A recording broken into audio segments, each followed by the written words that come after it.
See, I'm getting carried away with boxes. So love what you do. Do it for the job, okay? So that's the first practical thing you need to do. So the next practical thing to do, I'm going to start flipping through the pages of work that I've been doing here, is that you need to draw everything that the person draws.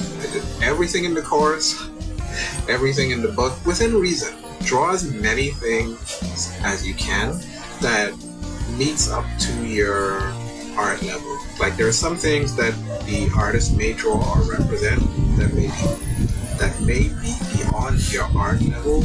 Those things you can leave out, but don't just do it as a cop-out, right? So for an example, here Tom Fox was showing a box. He drew a box and drew all these little kind of simplified cameras to show you can be viewing it from above, from below.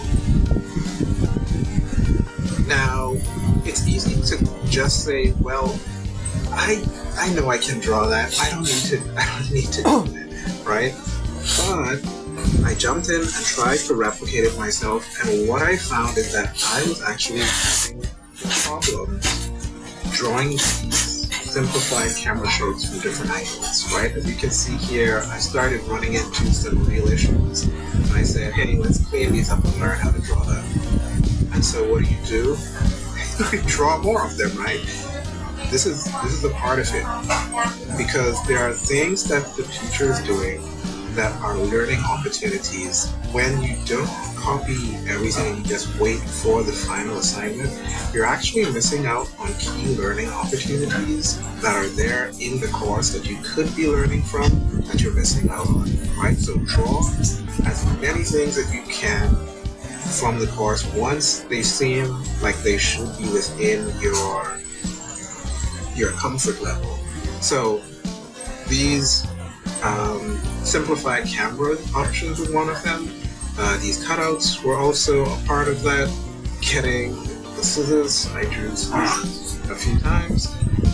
These vegetables, sweet peppers, I switched over to oranges, and I did a few of them, right?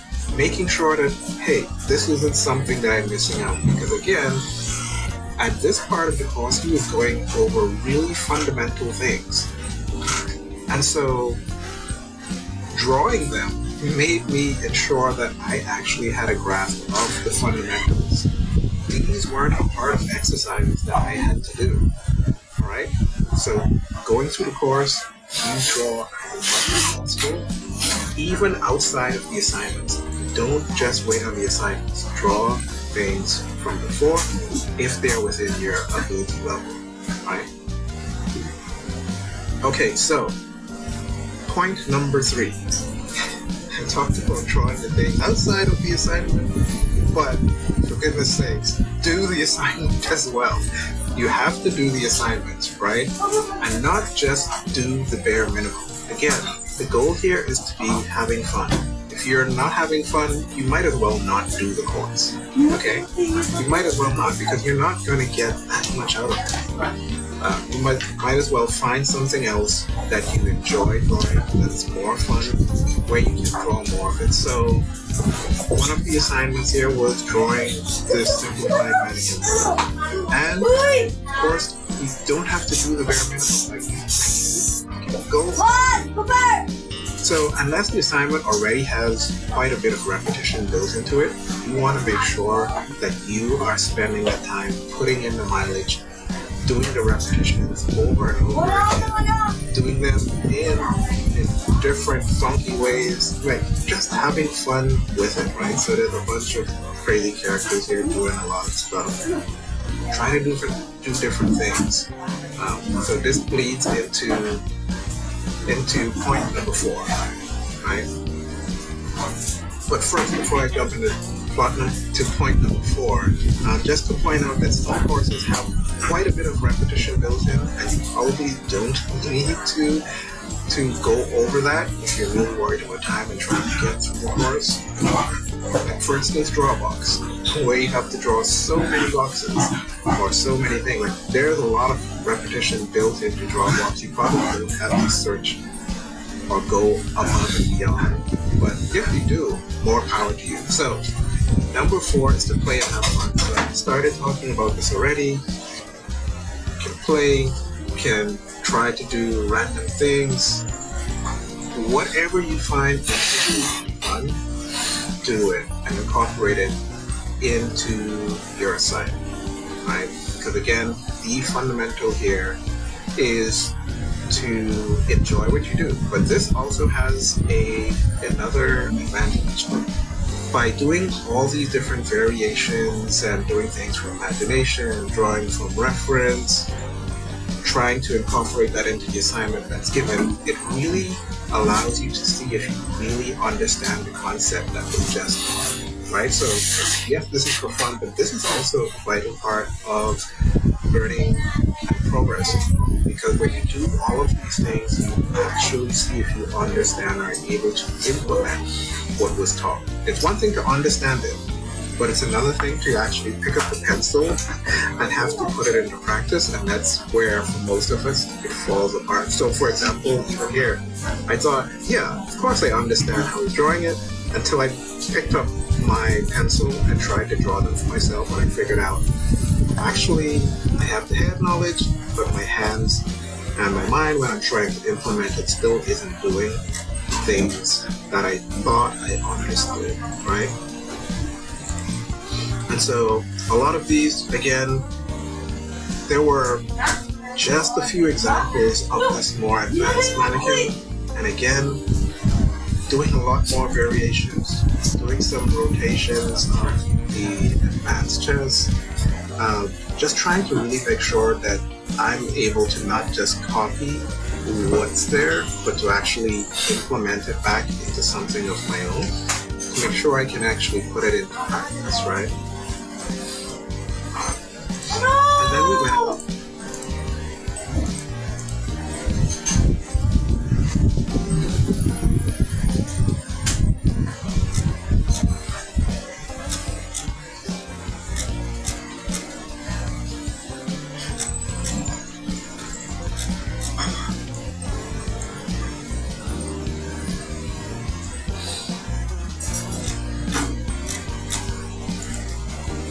See how three-dimensional this starts to make our sphere. So that was step 3.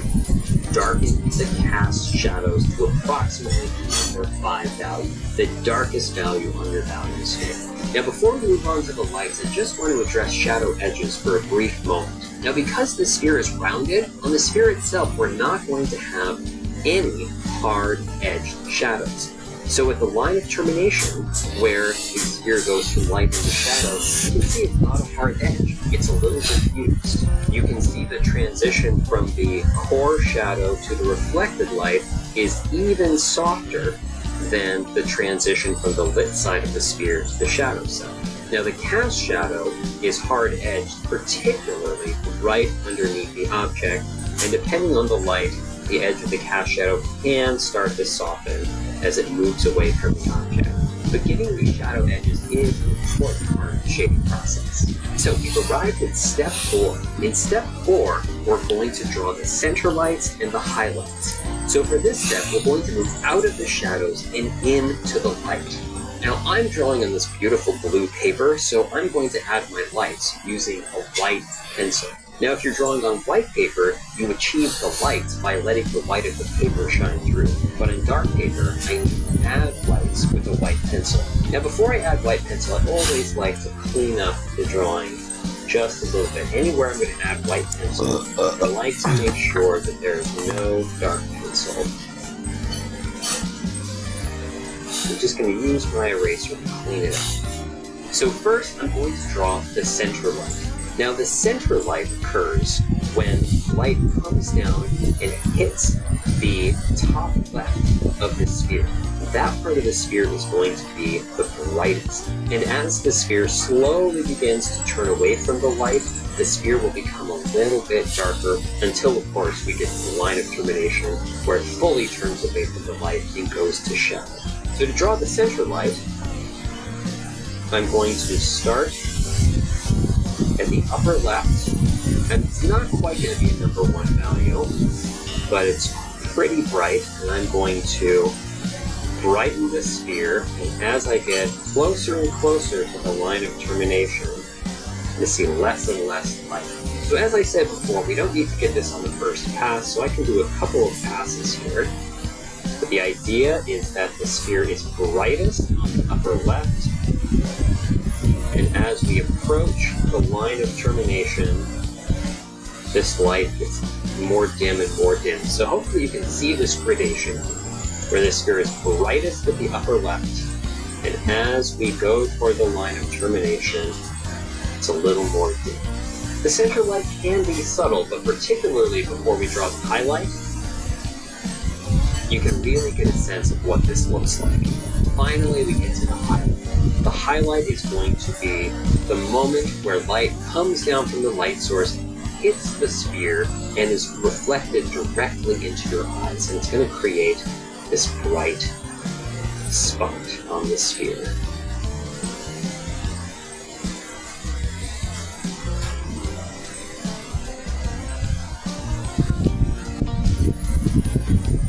So that's step number 4, drawing the center lights and the highlights. So at this stage, we have all of the values we're going to draw on the sphere. Now, of course, it's a little rough, so this brings us to step number 5, refinement. At this stage, we're going to take what we've started and we're going to refine it in order to really pull out the values. Now, the refinement stage will mean different things for different drawings. But since we're drawing a simple object like a sphere, what is likely to happen is I will darken the values that we have. I will pay close attention to the shadow edges, which means I may soften the line of termination just slightly here. I'm going to darken the reflected light just a little bit. I'm going to darken the cast shadow more.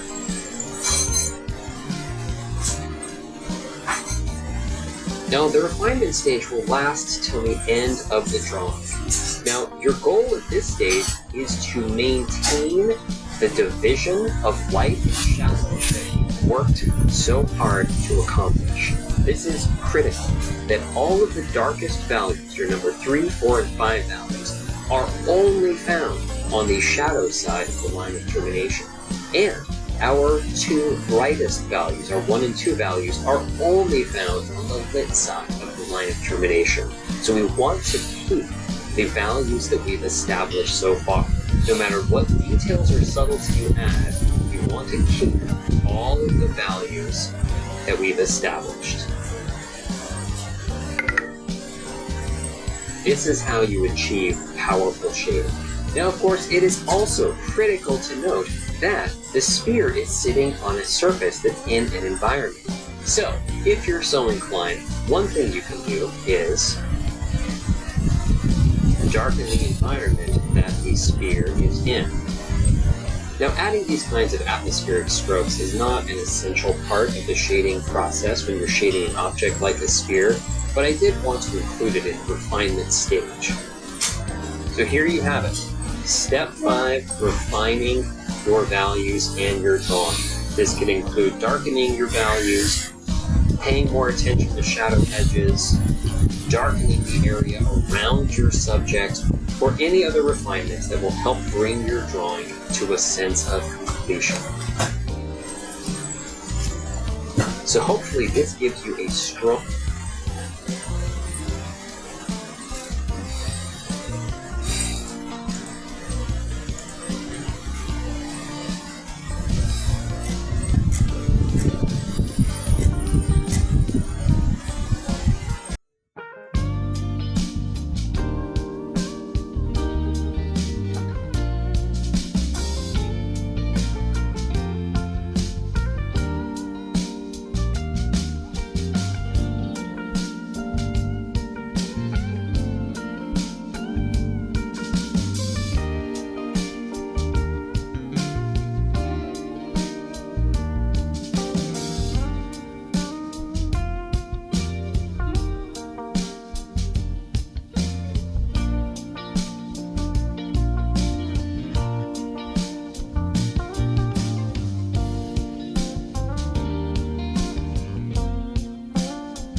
validation, your energy levels are going to get so high that you have to channel them.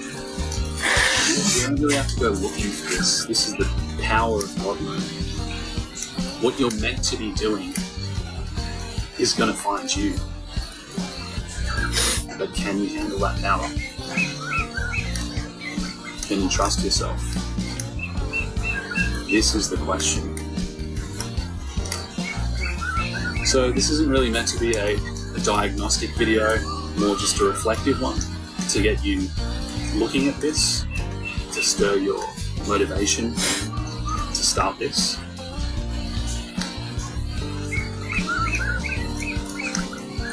I'm just finding that I have to make these videos now. It's just like the energy's telling me to.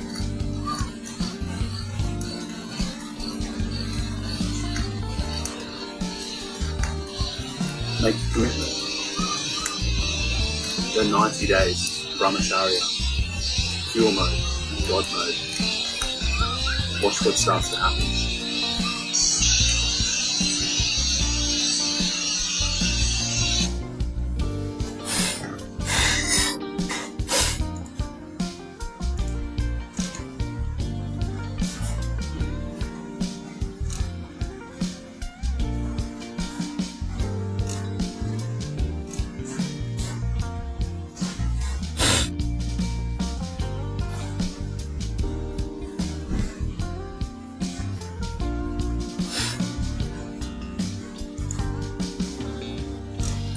In this video, we're going to be talking about why entrepreneurs sabotage and how to stop it. Now, I want to begin by telling my own story. So, when I started as an entrepreneur, launching out into my business journey, I had really been an employee for most of my working life. I tried a couple of little projects, tried a couple of little businesses, but when I first really went all in on my business, I was shit scared. Because stepping into a world where I was totally responsible for my income was something that was so unfamiliar to me, and so much cognitive dissonance to what I'd been used to, that I went through a very, very painful process of identity adjustment. And as I started to get some wins, I started to feel like something was wrong. I started to feel like I was in the wrong place, that I was an imposter. Okay? I started to feel like this temporary success didn't actually belong to me. And it's kind of like if you have an elastic band and you put one end of the band on one finger, you put one end of the band on the finger, and you pull the band. You can get so far, but eventually that band just wants to snap back to its original position. And so I found that every time I get a big success, I'd soon have a big crash. I would soon fall back to my original starting point and even lower. I would fall into this pit of depression because my inner thermostat, my ego, my identity had not adjusted for this level of success. And this is something that I see so many entrepreneurs struggling with. And they get these wins, and then they fall apart. They fall into a pit of despair. I've literally watched friends over the years go through this exact process, and it's like win, disaster, So why is that? And how?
Tá bruxo.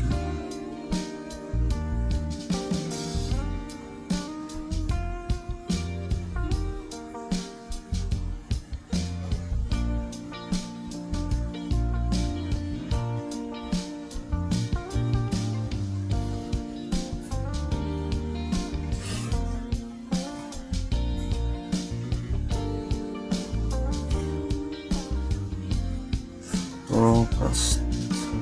Uma ideia.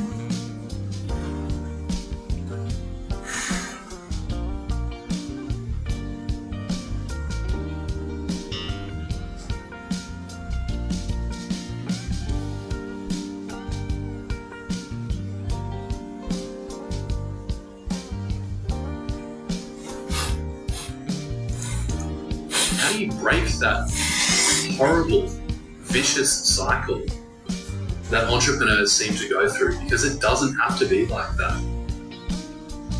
You don't have to go through this drama constantly as an entrepreneur. And so, after many years of struggling with this, I discovered that the problem was with my identity. The problem was with my self-concept.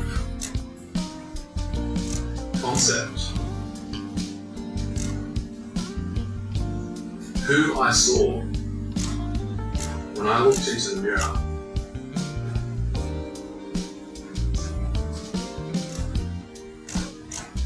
My self-concept And what I realized was that I would have these crashes every time I had success. And as I was having success, I realized, as I was starting to climb this wave of success, I started to feel a bit of panic. I started to feel like to maintain this success, this peak, I had to work harder. I had to go faster. I had to outrun my shitty self-concept. I had to outwork the mirror. And this is what happens when you see yourself as still just a brokey or a wagey or a,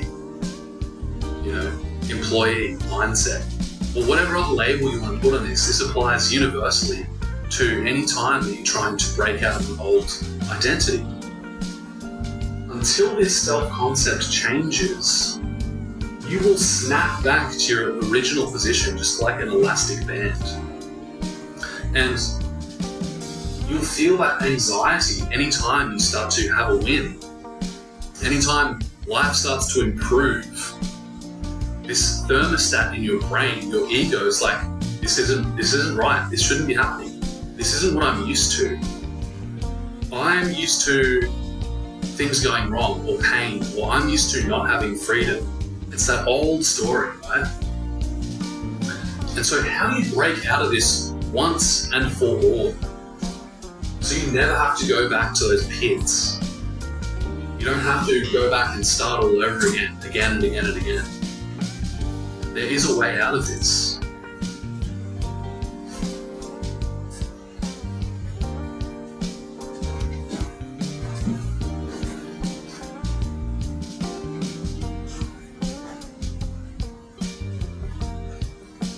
Now, the way out of this problem is actually internal.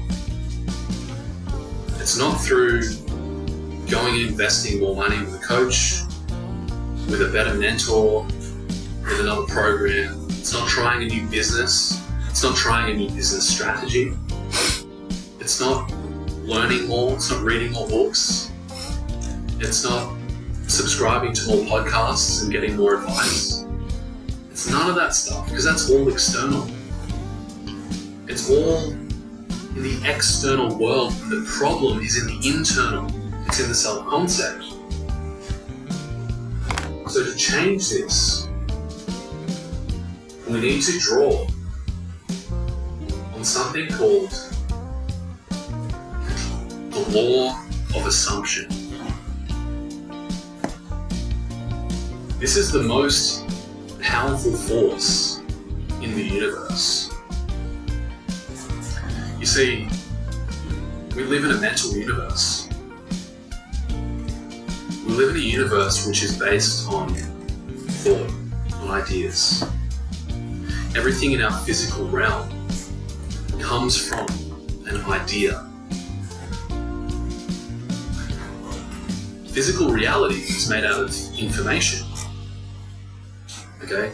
Quantum science understands this, that everything we see, everything that we can touch, hear, taste, smell, it's all energy vibrating at a particular frequency. And depending on what frequency it is, it takes on a different form in this physical world. It's all information. And so, to use the law of assumption so that you can break out of this pattern of sabotage, you need to assume that you are what you want to be. You need to assume that you are what you want to be. And this assumption is like a seed. It's like an idea you drop deep into your subconscious. It's not just some superficial concept, it's a repatterning of your identity. And so, to to make this seed go all the way down into the deepest part of your subconscious for the most rapid transformation, you need to feel the reality of who you want to be right now. You see, what most people are doing to try and succeed is they're looking into the future and they're giving themselves this idea that things are going to change in the future. But the problem with that is that there is no future. There's only a continuous now. And so to actually make this work, you need to live in the feeling that it is real in the present moment. And you need to so saturate yourself with the feeling that it is real right now that it takes over your entire perception. This is magic. This is literally what the ancients described as magic. And using this same principle, they were able to work miracles, perform magic, do supernatural acts, perform acts of healing, perform acts of instant manifestation. You see, because once you've tapped in deeply enough to this law of assumption, and you practice it on such a deep level that the external world no longer dictates to you how you feel, you have now reversed this relationship between the world and yourself, where before the world was dictating how you feel, and now how you feel is dictating what appears in the world.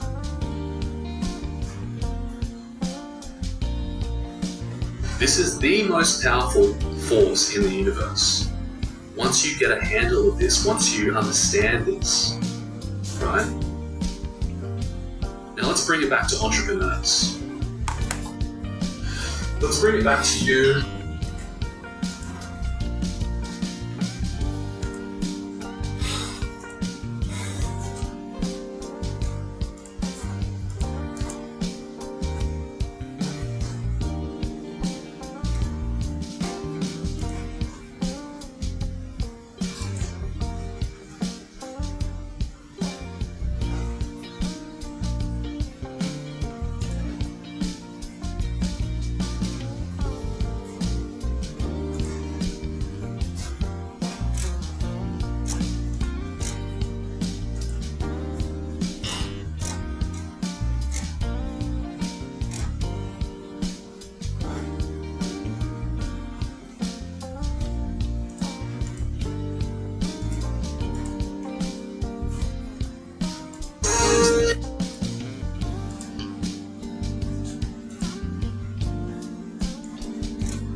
with your business, which you're starting or have been running for some time now, dealing with these frustrations of occasional success followed by repeated failure, big success for a period of time, and then that same cycle of no sales, no customers, and depression. How do we change that now? What you need to do is plant a seed of assumption. And the way you do this is you sit and you come up with an image of yourself succeeding. And not just succeeding, but being in a place where that success is sustained. You come up with a mental movie which implies that you have been successful for ages, and that's not going to change. So what would that look like? Well, for example, it could be you imagining yourself in your dream home, looking out over the ocean, surrounded with beautiful things, and kicking back with your favorite drink and just feeling connected to your home, to your surroundings, to your family who are there with you, maybe some friends. Feeling that connection, feeling that groundedness of being in a place of sustained success. Because there's a completely different feeling when you've been sustaining success, when success has become who you are, compared to a temporary win, a spike. They're completely different things. So you've got to get super clear in your imagination with this seed about what that would look like for you if you had now become the person who is successful by default. Once you're successful by default, you'll no longer be working against an inner self-image that tells you you're something different, that tells you you're not good enough, that tells you you have to struggle and try and work and hustle. You see, this hustle culture BS is based on the idea that you're not worthy of success. That's why they tell you to hustle, because they are preying on your poor self-image, on these ideas that you've accepted about yourself, that success isn't easy, that it has to be hard, that it involves struggle and sacrifice. You've accepted those ideas, right? But they're not true. Some people get success easily because they realize it's an inner game. So come up with this image and begin to soak in this image. Begin to feel that this image is taking over your entire body. Feel it from the top of your head to the tips of your toes, and just sit and marinate in that atmosphere of success. And what's going to happen is that's going to crowd out your old identity. You see, when a new plant species comes in and takes over in a forest or in a natural ecosystem, it dominates the other species, not by killing them. That's not really how the plant world operates. It dominates the other plant species by crowding them out. So let's say you've got this particular tree moving into a new habitat and replacing these other species. That tree isn't going to go around choking and burning and slashing these other trees. It's just going to quietly move in and begin to fill the environment with itself. And that way, it's going to take over that whole forest and create a new ecosystem. And that's how you change your identity. You begin to sit in this new picture day after day. And the speed at which you can manifest this reality is only dependent on the intensity and depth that you practice this with. The more you commit to it, the more time you put into being, feeling that you are that now, the faster your external reality will mirror that automatically. The right people will come to you, the right opportunities will come to you. People will want to buy your stuff because they're vibing with this new vibration you're putting out of sustained success. It's your identity. It's your new.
Wait.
Hey guys, Josh here. You might know me as Matt Charcoal. Let's learn about light and shadow today.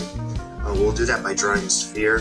This is a piece of tape. I dipped the other edge of it in my dirty easel tray so that I can get like a circle without even drawing it in. Maybe that's okay. A little dark on that side, but that's fine. Because we're going to do a sphere so that we can kind of figure out how light and shadow works. This is not going to be a drawing tutorial on materials so much.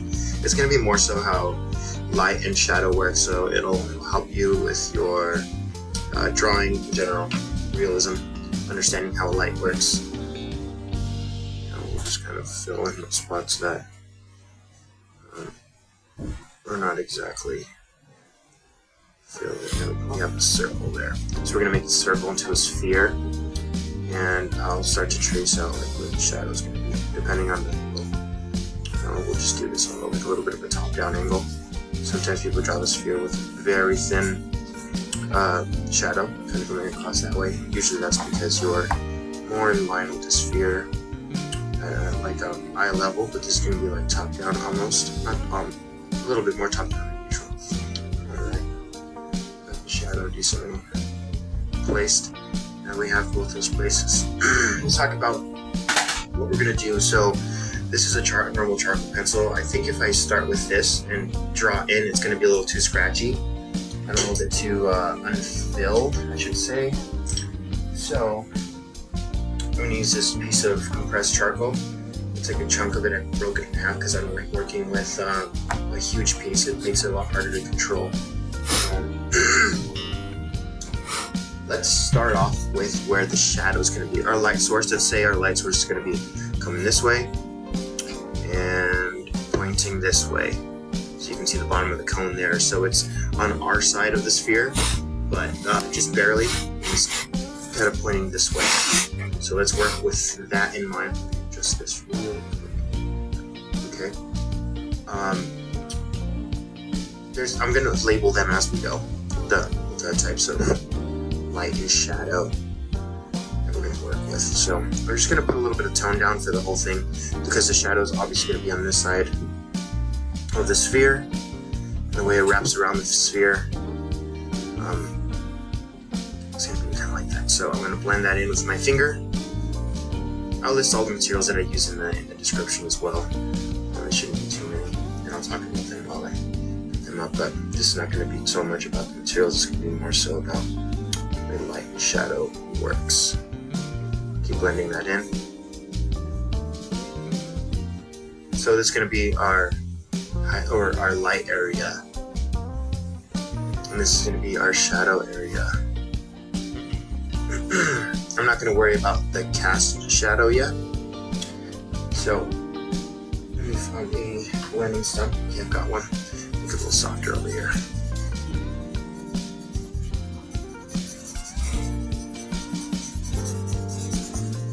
It's important not to go too dark too quickly because then it's hard to reverse and it's hard to adjust it. So I like to develop in layers of charcoal. I'm trying to go right up to that edge right there. The edge over here, it's okay. I'll use a kneaded eraser. Okay, let's pull that back.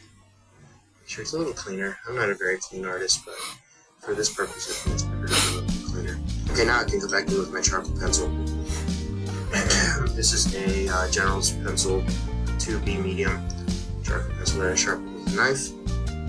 Alright, so we'll start over here with the core shadow. Kind of make sure that's wrapping around the sphere like this. Like if you had lines on the sphere, all going the same direction, it'd be a lot easier to see the way that perspective wraps around the sphere. So that's kind of what the shadow is going to follow, this way like that. It's not going to be directly in half because then that's going to make it look like a flat circle. Our goal here is to try to make it look like a three-dimensional sphere. It's good to kind of pull up a reference to while you're doing this if you want of spheres. There's a lot of different types. It's easier if you do it in grayscale. If you look at a reference in grayscale, so you don't have to transform the color to lightness and darkness in your mind while you draw. That helps me when I'm working as well. Okay, let's start off with, this is going to be what's called, this whole light area here. It's going to be the light area. Actually, let's do that in ink so that it's a little bit easier to see. This is going to be the light area. Light. And then we're going to actually have this like mid-tone right here, which is in between light and shadow, not quite either one. That's half-tone. Or you can call it mid-tone, depending on the part of the world you're from. I usually call it mid-tone, but some people call it half-tone. And we also have what's called the core shadow.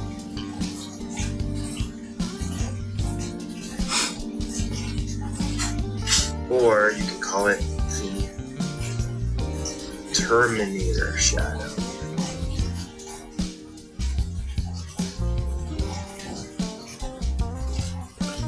And then we'll have the normal part of the shadow.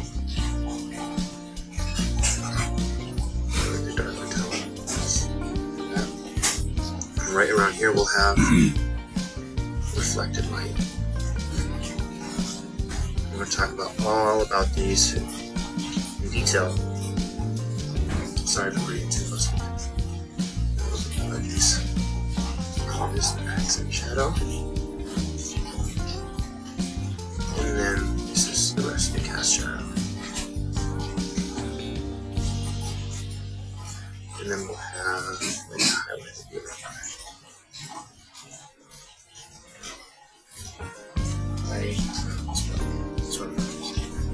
Light. Alright, cool. So we got a basic idea of everything happening here. I'm gonna get you guys a little closer so you don't have to go so hard to see it.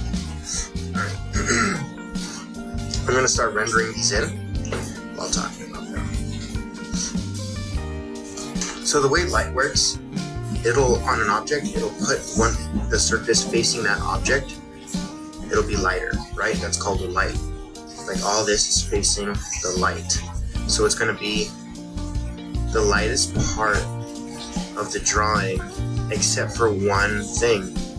And it depends on the material of the surface, but it's usually around, especially with skin, it's called a highlight. And the highlight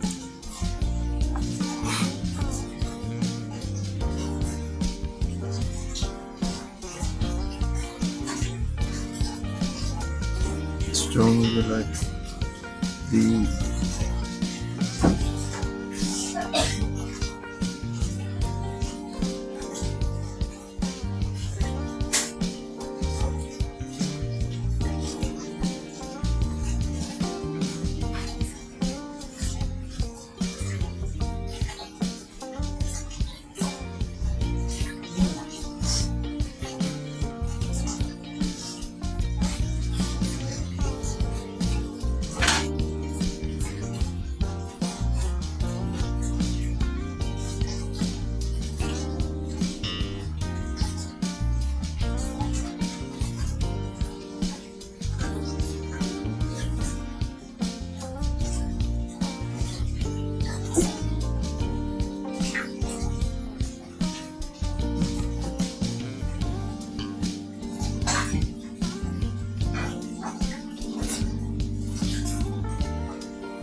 Ito na.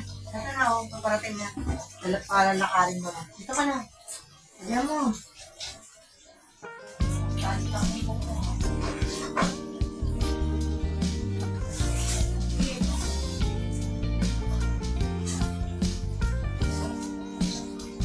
Diretso ka na dyan.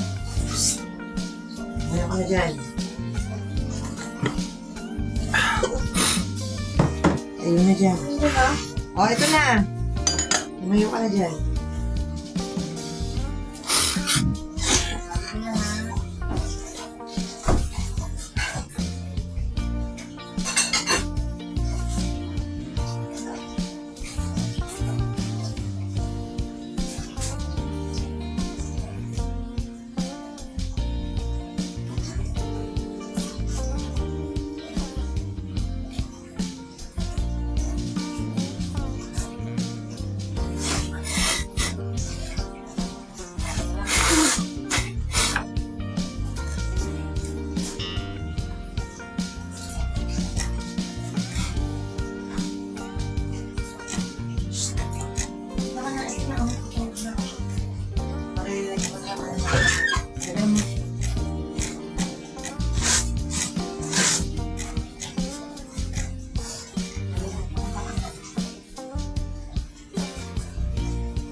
Today you will learn about the common worshippers of Bacchus, the undying.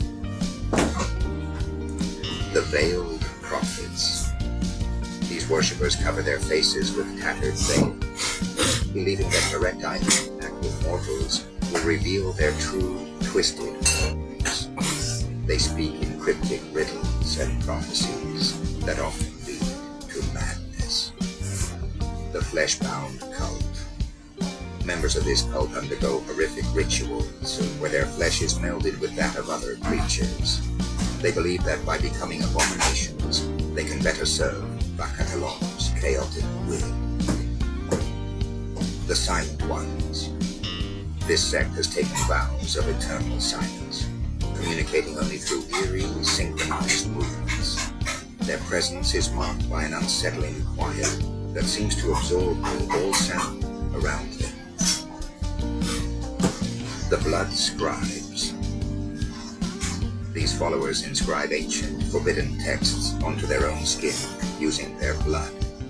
Each scar and wound tells a story of Bakatalon's chaotic power and serves as a living testament to their devotion. The Night Watchers. Dwelling in perpetual darkness, the Night Watchers believe that true enlightenment comes from embracing the void. They are rarely seen, but their glowing eyes are said to pierce through the deepest shadows. The Bone Singers. Using the bones of their predecessors, these worshippers create haunting melodies that are said to summon Bakatalon's presence. Their music is both beautiful and terrifying, echoing through the night. The Chaos Weavers. This group practices dark magic, weaving spells that disrupt the natural order. They believe that by spreading chaos, they are paving the way for Bakatalon's return to power.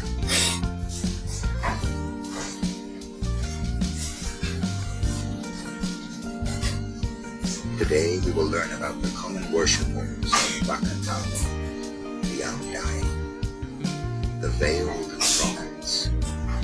These worshippers cover their faces with tattered veils, believing that direct eye contact with mortals will reveal their true, twisted forms.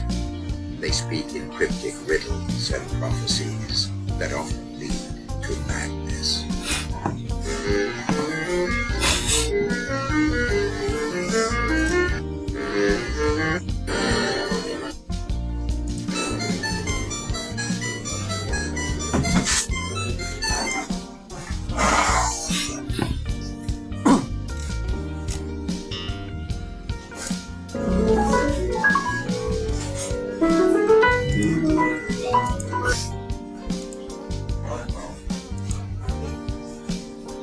Aha, the Danish cabinet! I'm not holding against it, so awkward.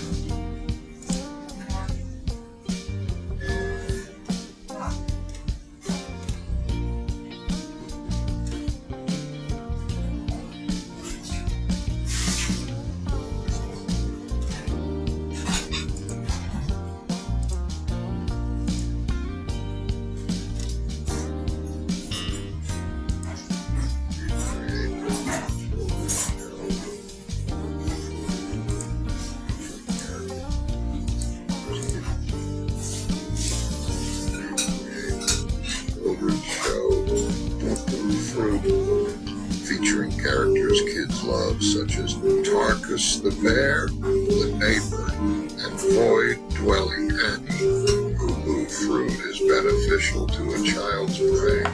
It brings them a sense of calm. By any means necessary, do not interrupt your child's viewing of Boo Boo fruit. The consequences are catastrophic. Worry not when your child complains of night terrors. Terrors are simply signs that their brain is growing. Some parents may claim that Boo Boo fruit is detrimental to a child's brain. They are mistaken. Children who don't watch Boo Boo fruit may fall out of favor with the putrid one. Boo Boo fruit is always here for you when you are tired and need a break from entertaining your child. We will assist in shaping their mind as you continue to enjoy your life freely. We've created a new children's show.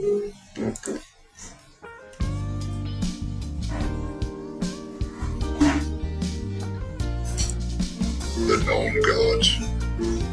Yahweh. Vishnu. Anubis.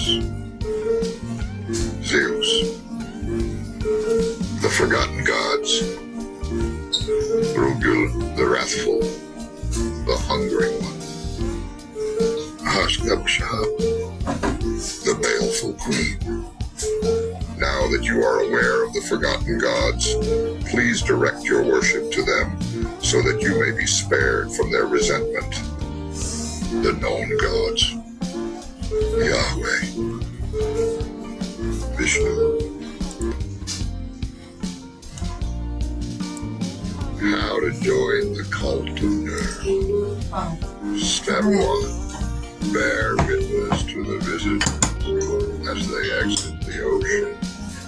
Step 2.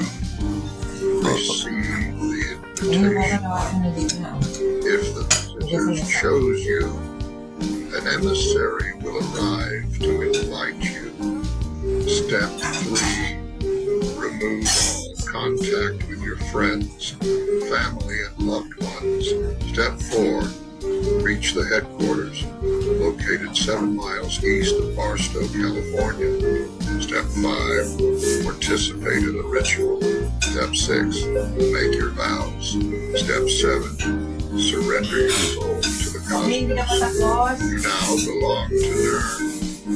You are one of its delicate children. Nerve provides for its children. Though should you break your vows, you will be cast into the realm of perpetual torment.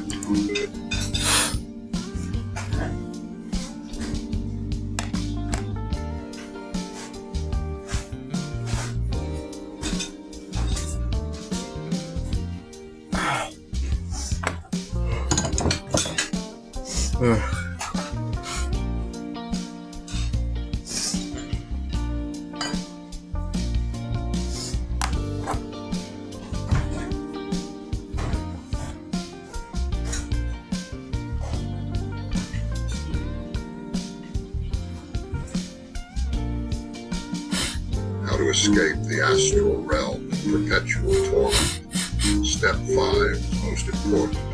Step 1, weep.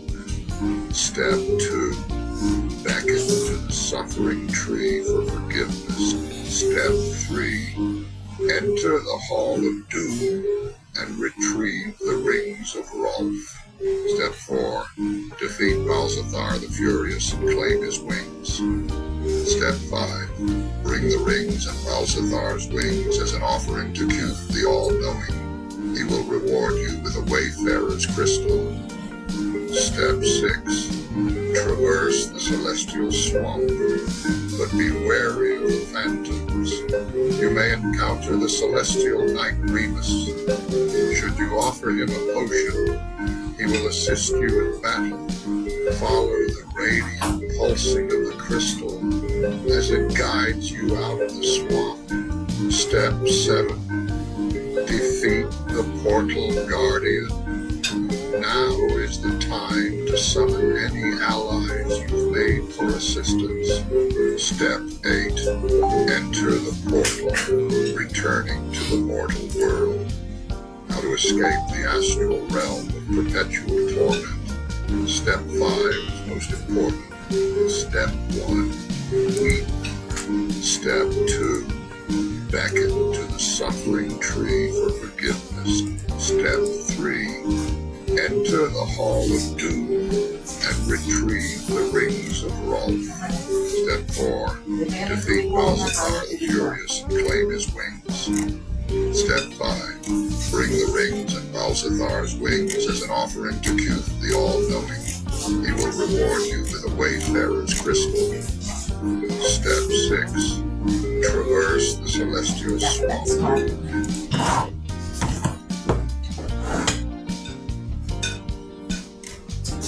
Walk in.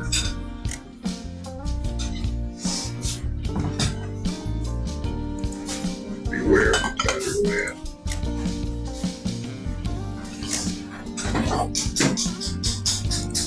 Today we are going to discuss the laws of the Black Star. Law 1, hidden knowledge. The Black Star represents the pursuit of forbidden or arcane wisdom that is not easily accessed, often linked to esoteric knowledge or gnosis. Law 2, chaos and the abyss. Some occultists view the Black Star as symbolic of chaos, destruction, or the void, an inversion of order and light. It may represent the unknown, the primordial forces beyond human understanding. Law 3, individualism and defiance. It could also be interpreted as a symbol of rebellion, standing against the mainstream understanding of spirituality or enlightenment, and embracing a path that is personal, unconventional, or even heretical. It is said that those who master the 3 laws will obtain the power of dark creation. Instead of creating in light, they could bring new things into existence using shadow and entropy, shaping the world from chaos to decay rather than construction and order. Today we are going to discuss the laws of the Black Star. Law 1. How to seek audience with Hashkapsha, the infernal eye. Step 1. Consume the physic of the infernal eye. This potion can be procured from a Grandmaster Alchemist. Step 2. Fall into a deep dreamless slumber. Step 3. Awaken in the astral plane of existence. Next, you will encounter 2 strange figures who ask you a riddle. In the shadow of time, where stars forget to shine, I slumber beneath a veil of infinite light. With eyes unseen, I whisper truths entwined. Yet to seek my name is to forfeit the light. What am I? Further along, you will meet a merchant with whom you can trade your dearest memories for armaments and supplies. Step 6. Defeat the foul abomination who obstructs the path ahead. Step 7. Survive the pilgrimage through the desert of Yando. At the furthest edge of the desert, you will stumble upon a hovel. If your soul burns with the heat of the inferno, an orange glow will emit from the windows. Enter the hovel and seek audience. The inferno. It purifies all. It purifies all. How to seek audience with Hashkapsha, the infernal. How to summon the hungry. Step 1. Find an isolated location devoid of soul, such as a forbidden forest, an abandoned cathedral, or an abyssal cave. Step 2. On the ground before you, etch the sigil of the hungry. Step 3. Make an offering of honey, representing sweet, insatiable desire. A gold coin, representing unbridled greed. And lastly, what remains of animals once starved. Step 4. Chant the invocation of the hungering one. Nashi Maur Venet Liol. Hungering one, rise from the abyss of yearning. The hungering one will now manifest from the mist. If it chooses the honey, you will be spared. If it chooses the gold coin, Okay, igilid mo. fate Igilid mo for doon. the remainder of your life, Kung ba doon? lost in your soul. Igilid mo ba? If it chooses the remains, Ayun. it will possess your body as a vessel to navigate the mortal realm. How to summon the hungry one. Step 1.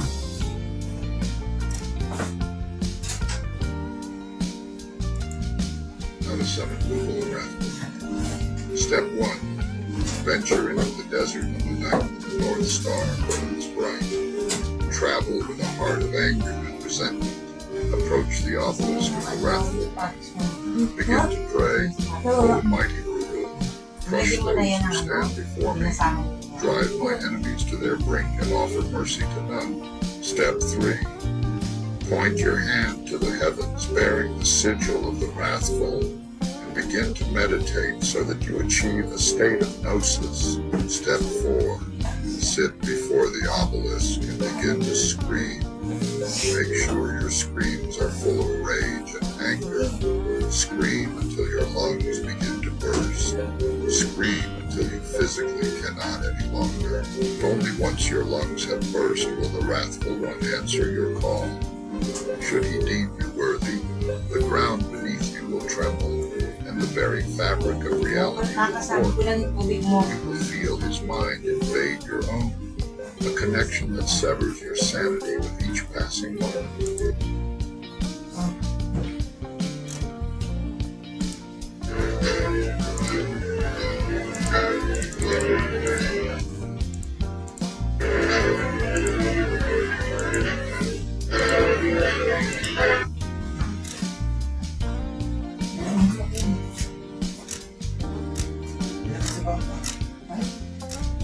Okay, dapat inaano mo yung ano, yung kalagayan ng tatay mo noong oras na nakakauwi.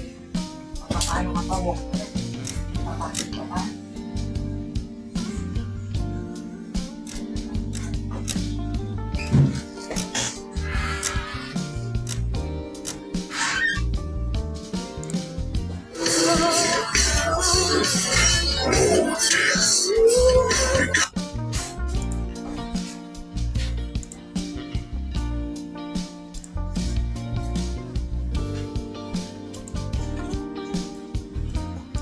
Oh, God, I got that.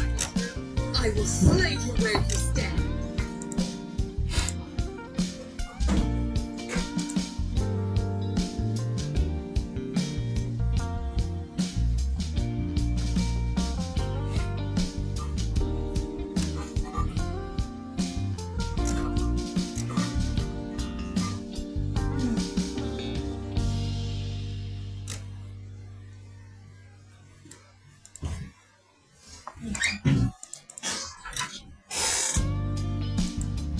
How do we look, Charlie? Professional?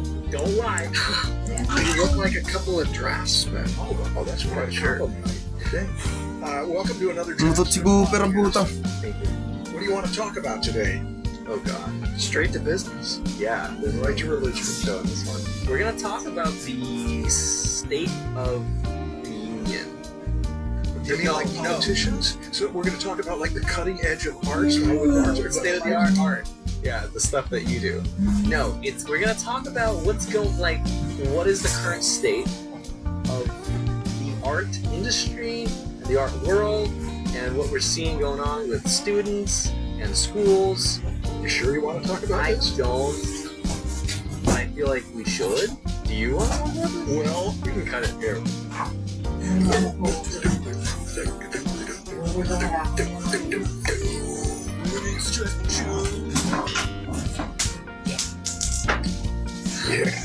Yeah. In 2009, at the Animation Expo, I was with a group of beginning students. They were freshmen, and they were so worried because they knew that layoffs had happened like crazy in the You said animation. 2009? 2009. Okay. It was. Yeah. And not only had layoffs happened like crazy, but the economy was in terrible trouble. And I remember one bright-eyed who's had a good career, but at that age, 18 years old, was, how are we ever going to have a career when all of these professionals are laid off? And I said, I'm old, and I've observed I've observed how in all these goals in this way. And you know, when the pandemic happened, by the way, those good students, a number of them have had good careers. When the pandemic happened, all of a sudden film production, people doing live action stuff, just shut down. They're not working. But animators had more work than ever. And so many of my students who went into animation, when I would catch up with them, they were having to turn down jobs because they needed people to work in this industry. Then in this last year, it's just gone the other way.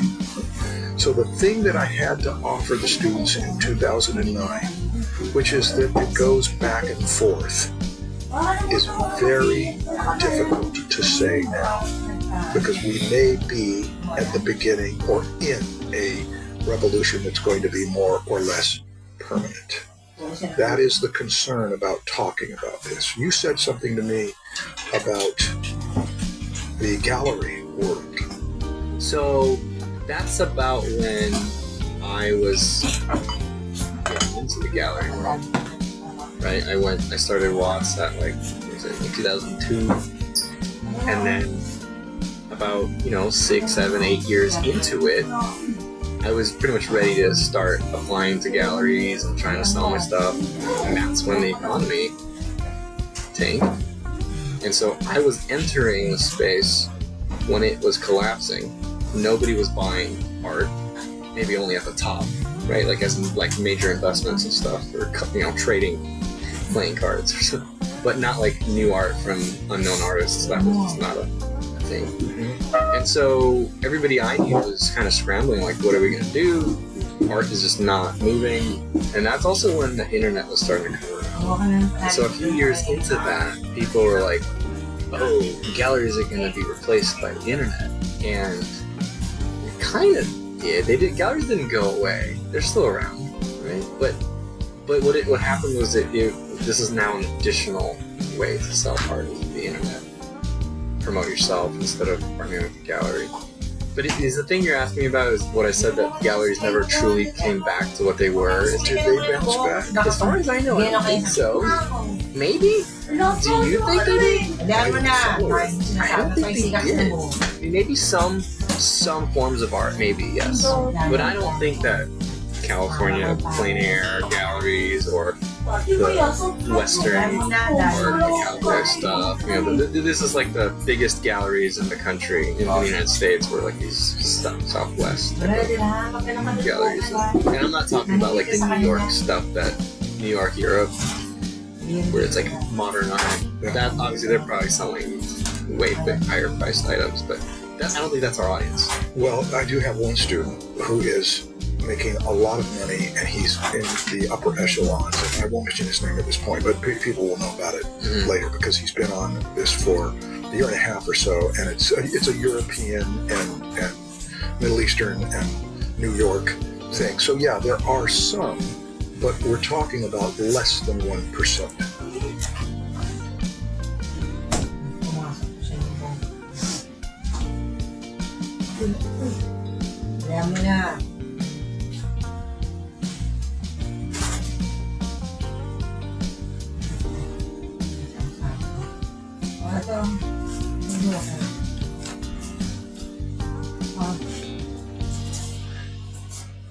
Ano ba yan?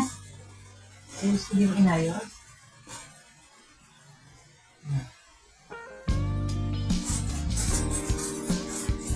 Bakit yung ano mo, rin naman walking? Hello? Hindi ko alam. Nandun sa kabilang table, no?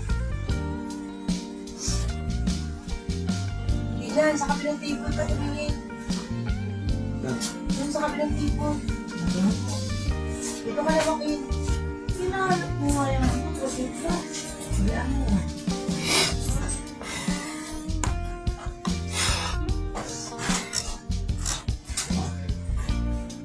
Following the gallery world, you're not either. Well, I mean, I'm not following, but I do know artists that were in the gallery space, and they don't rely on it as much. So that must mean that like it's not doing it that great, right? Otherwise, they would jump back in. So we gonna have any good news? Well, the good news is that like sure things shifted, but it's not like art died. It's not like artists didn't have careers throughout this since 2009. It's just that there was a shift. Things change, and people adapted.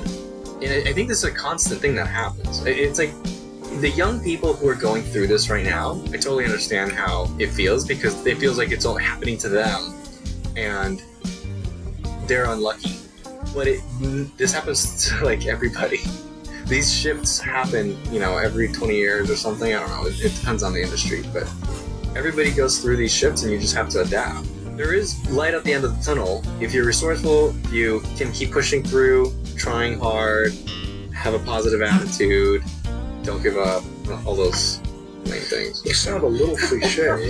Yeah, all those cliches. Yeah, that's kind of it though. A lot of people are mad or they get mad because like society tells them you go to college, you do this thing, and then you're going to be given a job and everything will be okay. And then it doesn't work out that way. And it's like, well, no, people might have promised you that, but they shouldn't have. You really just have to figure things out. Especially if you're trying to be an artist. Like, whoever promised you anything in this space should not have promised you anything. It's going to be a rough battle no matter what. It's very competitive, and it's really hard to do.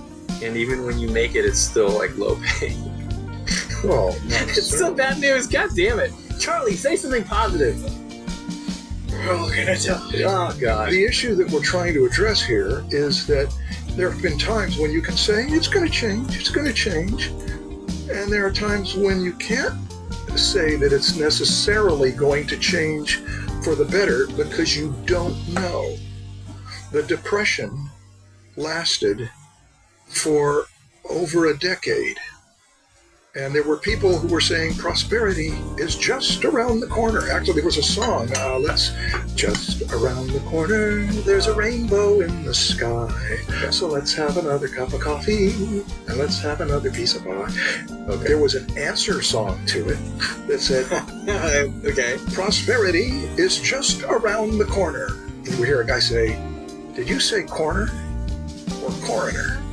And the whole thing was to shatter this hey everybody, it's going to get better, because it didn't get better until this country got into a war and there was all this stuff that happened in Europe. So right now I am observing that a lot of young people and even not young people, middle-aged people, are looking at the situation and saying, what do you do? It is a temptation to despair. It's very difficult, and what I don't want to do is say, yeah, it's all going to be good. It's all going to be good, because I'm not sure that that's the case. So, taking up a subject that's this sobering is that if you're trying to make your living as an artist, how do you do it now? We've dealt with it before, but we dealt with it in a previous year and a previous. I think that's the wrong question. I don't think how do you do it now? Change the question.